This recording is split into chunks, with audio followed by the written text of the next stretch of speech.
में कोरोना के केसेस लगातार कम हो रहे हैं और ये सब दिल्ली के अपने 2 करोड़ लोगों की मेहनत का नतीजा है कि हम लोगों ने 1 महीने के अंदर दिल्ली में इस दूसरी वेव को इसके ऊपर भी काबू पा लिया है। दिल्ली के लोगों ने मिलकर पिछले 24 घंटे में लगभग 1.5% संक्रमण दर आया है और लगभग 1100 के करीब केस आए हैं और धीरे धीरे रोज़ केस कम हो रहे हैं, संक्रमण दर भी कम हो रही है।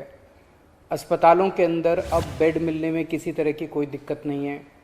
आईसीयू बेड भी काफ़ी खाली हो गए हैं, ऑक्सीजन बेड्स भी काफ़ी खाली हो गए हैं। जितने हम लोगों ने ये केंद्र खोले थे, कोविड सेंटर खोले थे, उसमें भी अब बेड काफ़ी अवेलेबल हैं। तो ये समय है अब धीरे धीरे अनलॉकिंग करने का। कहीं ऐसा ना हो कि लोग कोरोना से तो बच जाएं लेकिन भूखमरी से लोग मर जाएं।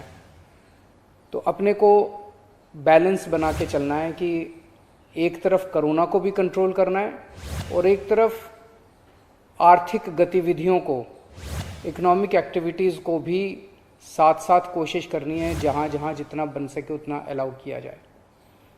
तो सोमवार को सुबह 5 बजे तक ये वाला लॉकडाउन है।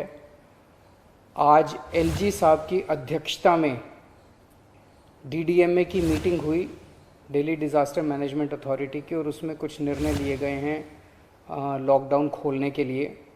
तो सबसे पहली चीज़ तो ये कि अब धीरे धीरे लॉकडाउन खोलने की प्रक्रिया चालू कर रहे हैं। बड़ी मेहनत से, बड़ी मुश्किल से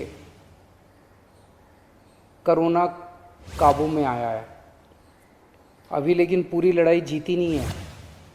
तो इसीलिए जो अभी तक अपने को फ़ायदा हुआ पिछले 1 महीने के लॉकडाउन का, ऐसा ना हो कि अगर एकदम से खोल देंगे तो उसका नुकसान हो जाए। तो इसीलिए सबका ये मानना है, एक्सपर्ट्स का, कि इसको धीरे धीरे खोला जाए। खोलने में सबसे पहले अपने को उन लोगों का ख्याल रखना है जो समाज का सबसे गरीब तबका है। मजदूर हैं, दिहाड़ी मजदूर हैं, प्रवासी मजदूर हैं। अपने दिल्ली में उत्तर प्रदेश से, बिहार से, आसपास के और राज्यों से दिल्ली आते हैं आजीविका कमाने के लिए, दिहाड़ी के ऊपर काम करते हैं और बहुत ही मुश्किल परिस्थितियों के अंदर जीते हैं। ऐसे मजदूर सबसे ज़्यादा अपने को कंस्ट्रक्शन एक्टिविटीज़ में और फैक्ट्रियों में काम करने वाले मिलते हैं। तो आज इन 2 चीज़ों को मीटिंग में ये तय किया गया कि इन 2 गतिविधियों को सोमवार को सुबह से खोला जाएगा। जब 5 बजे ये वाला लॉकडाउन ख़त्म होगा तो अगले 1 हफ्ते के लिए इन 2 गतिविधियों को खोला जा रहा है, कंस्ट्रक्शन एक्टिविटीज़ को और फैक्ट्रीज़ को। इन 2 गतिविधियों को खोला जा रहा है। इस पे जो भी थोड़ी बहुत डिटेल्स हैं वो अभी जब ऑर्डर आएगा उसमें पता चल जाएगा कि क्या क्या एहतियात वहाँ पे बरतनी है।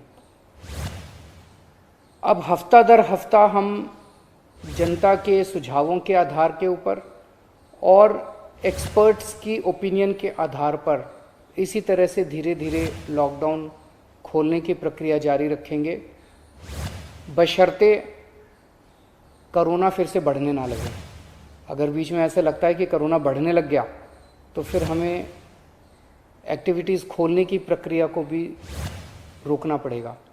तो मेरी आप सब लोगों से गुजारिश है कि कोरोना से संबंधित जो भी एहतियात है उसको ज़रूर बरतें, दोनों चीज़ों के लिए। एक तो अपनी सुरक्षा के लिए, अपने परिवार की सुरक्षा के लिए, अपनी सेहत के लिए, अपनी ज़िंदगी के लिए, और दूसरा ये कि सारे मिलके अगर कोविड की एहतियात बरतेंगे तभी दिल्ली के अंदर 2 और इकोनॉमिक एक्टिविटीज़ लॉकडाउन खुलना चालू होगा।